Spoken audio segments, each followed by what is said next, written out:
नमस्कार साथीहरु, आज म तपाईहरुलाई तराईमा जग्गा नाप्ने तरिका म फिटको हिसाबले कसरी नापिन्छ आज म सिकाउँदै छु।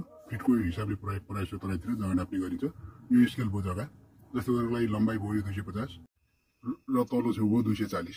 अब माथिल्लो 250 र तल्लो 240 लाई जोड्नु पर्यो। जोड्दाखेरि लम्बाइ दुईटै जोड्दाखेरि 490 हुन्छ। अब यसलाई के गर्नु पर्यो, हामीले डिभाइड 2 गर्नु पर्यो। दुई ठाउँ नापेको छ, एक ठाउँ दुई ठाउँ नाप्दा पहिले लम्बाइको कुरो गर्दैछु। नाप्दा जम्मा कति भयो, 490 डिभाइड 2 गर्दा 245 भयो। अब यसलाई हामीले के गर्नु, फिटमा नापेको छ, फिटमा हातमा नाप्यो भने उ गर्नु पर्छ। फिटमा नापे हामीले के गर्नु, यसलाई 245 फिटलाई 13.5 ले चाहिँ के गर्नु पर्यो, डिभाइड गर्नु पर्यो। 245 लाई 13.5 ले डिभाइड गरियो र 18.14 निक्ल्यो। यो याद गर्नु होला, यो याद गर्नुलाई यो कुरो याद गर्नुला। अब रह्यो चौडाइको कुरो।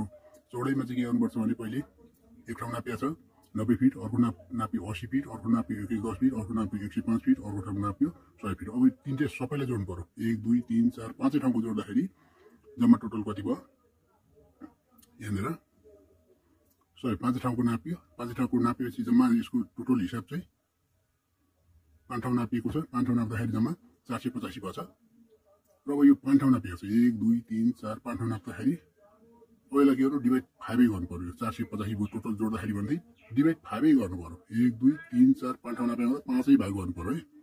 अब दुई ठाउँ नापे 2 भाग गरियो। यदि 3 ठाउँ नापे 3 भाग गर्नु पर्छ। तर यहाँ 5 ठाउँ नापेको 5 भाग लाग्यो। 5 भाग लाग्दाखेरि 97.97 निक्ल्यो। यति निक्ल्यो है, यति फिट निक्ल्यो। अब यसलाई के गर्नु, 13.5 ले डिभाइड गर्नु पर्यो। 97 डिभाइड 13.5 गर्दाखेरि 7.8 हुन्छ।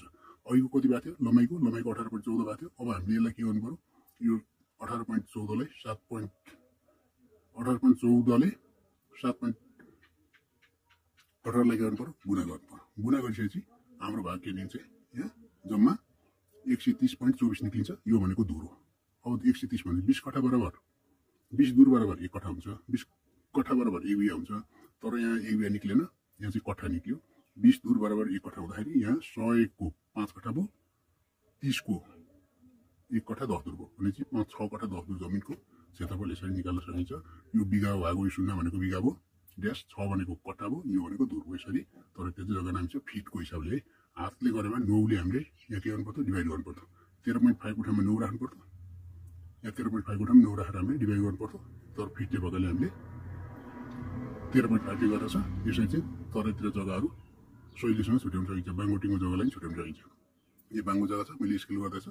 यसरी तपाईहरु पनि जग्गाहरूलाई शैलीसँग आफ्नो जग्गा क्षेत्रफल कति छ शैलीसँग छुट्याउन सक्नुहुन्छ। हस् त, कसलाई भिडियो मन परे लाइक गर्नु होला अथवा शेयर पनि गर्नु होला।